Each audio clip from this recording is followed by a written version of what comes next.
भला ये कुरान में गौर क्यों नहीं करते? अगर ये अल्लाह के सिवा किसी और का कलाम होता तो इसमें वो बहुत सा इख्तिलाफ पाते। और जब इनके पास अमन या खौफ की कोई खबर पहुंचती है तो उसे मशहूर कर देती हैं। हालांकि अगर उसको पैगंबर और अपने जिम्मेदारों के पास पहुंचाते तो तहकीक करने वाले उसकी तहकीक कर लेते।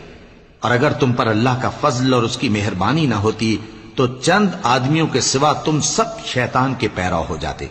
सो ऐ पैगंबर, अल्लाह की राह में लड़ो, तुम अपने सिवा किसी के जिम्मेदार नहीं हो। और मोमिनों को भी तरगीब दो, करीब है कि अल्लाह काफिरों की लड़ाई को बंद कर दे और अल्लाह शदीद तरीन जंग करने वाला है और सजा देने के लिहाज से भी बहुत सख्त है।